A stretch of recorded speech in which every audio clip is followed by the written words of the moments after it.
When we physicists look in outer space for alien life, we don't look for little green men. We look for type 1, type 2, and type 3 civilizations. A type 1 civilization has harnessed planetary power. They control earthquakes, the weather, volcanoes. They have cities on the ocean. Anything planetary, they control. That's type 1. A type 2 civilization is stellar. They've exhausted the power of a planet, and they get their energy directly from their mother star. They just don't get a suntan on a weekend. They use solar flares. They use the power of the sun itself to energize their huge machines. Eventually, they exhaust the power of a star, and they go galactic. They harness the power of billions of stars within a galaxy. Now, for example, Buck Rogers would correspond to a type 1 civilization, a planetary civilization. Star Trek and the Federation of Planets, who have colonized a few star systems, would correspond to a type 2 system. And the Empire of Star Wars would correspond to a type 3 civilization. Now, what are we on this scale? We are type 0. We don't even rate on this scale. We get our energy from, not from stars or galaxies, we get our energy from dead plants, oil and coal. But we can calculate when we will attain type 1 status, in about 100 years. Now, every time I read the newspaper, I see evidence of this historic transition from type 0 to type 1. And I am privileged to be alive in the most important era in the history of the human race, the transition from type 0 to type 1. I read the newspaper and I see evidence of this everywhere. What is the European Union? The European Union has been formed to oppose NAFTA, that is the United States, Canada, and Mexico. But why? Because we're seeing the beginnings of a type 1 economy. Huge planetary trading blocks are the beginnings of a type 1 economy. And what language will this type 1 economy speak? Everywhere I go around the world, I find that the elites all speak English as a second language. In the future, the planet Earth will be like that. Everyone will speak their own native language, but on top of that, there will be a type 1 language, probably English. There's also going to be a type 1 culture and a type 1 political system as well. You can go anywhere on the planet Earth and show people pictures of two individuals that are instantly recognizable by any human, Madonna and Arnold Schwarzenegger. In other words, we're talking about Hollywood movies. We're talking about rock and roll, rap music, blue jeans. That's going to be the planetary culture of the planet Earth. And what is the internet? The internet is the beginning of a type 1 telephone system. That's all it is. And so this transition is perhaps the most important transition of all time. Some people don't want it.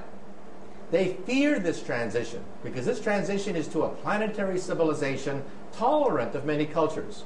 These are the terrorists. In their gut, they fear this because they know they are witnessing the birth pangs of a beginning of a new planetary civilization, and the terrorists want nothing to do with it. This transition is also the most important because it's not clear if we're going to make it. When we look at outer space, we see no evidence of type 1, 2, or 3 anywhere. No evidence whatsoever. The mathematics say that there should be thousands of type 1, 2, and 3 civilizations in the galaxy. We see no evidence of any whatsoever. And why is that? Because the transition from type 0 to type 1 is the most dangerous of all transitions. We may not make it. It's a race against time. On one hand, we have the forces of integration, the forces of tolerance, a multicultural fabric emerging before our eyes. On the other hand, we have weapons of mass destruction, germ warfare, nuclear warfare, also the rise of international terrorism. They are obstacles to reaching a type 1 civilization. So in other words, perhaps they didn't make it in outer space. If one day we have starships and visit other star systems, perhaps we'll find planets whose atmospheres are irradiated or whose atmospheres are too hot to bear life because they did not make the transition from type 0 to type 1. Now, by the time you're type 2, you are immortal. Nothing known to science can destroy a type 2 civilization. Even a supernova cannot destroy a type 2 civilization. They'll either move their home planet or they'll simply stop the nuclear fires from exploding. And by the time a civilization becomes galactic, they may in fact have the ability to control the fate of the galaxy itself. By the way, if you're type 3, you will explore the galaxy not by sending Captain Kirk on an Enterprise hopping from star system to star system. That would take millions of years to explore the Milky Way galaxy. The way you do it is you would create a robot, have the robot land on a moon, it would create a factory. It would make millions of copies of itself on this moon, which is quite stable, and send these to other moons. Then each of these would create another factory. Starting with one robot, you would have 1 million, then 1 million million, and 1 million million million, until you had a sphere expanding near the speed of light, containing trillions of these robots. They would land on a moon and simply wait for a type 0 civilization to become type 1. Now, where have you seen that before? This is the basis of the movie 2001. The movie 2001 is perhaps the most authentic rendition of the encounter of a type 0 civilization with a type 3 civilization. Now, at the beginning of the movie, Stanley Kubrick interviewed many leading astronomers and scientists, and we laid out this scenario that the most efficient way to colonize a galaxy is to send robots, have them land on the moon, and create a factory, and then they would shoot out and colonize other moons.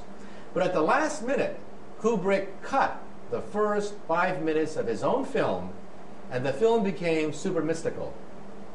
But the next time you see that movie, realize that the monolith on the moon is perhaps a remnant of a passing type 3 civilization waiting for our type 0 civilization to become type 1. And how long before we have an operating moon base capable of detecting such a monolith? Perhaps 100 years. So again, the generation now alive and our grandchildren are the most important generations ever to walk the surface of the earth. We are the generations that will determine whether we make the transition from type 0 to type 1 or we destroy ourselves because of our arrogance and our weapons.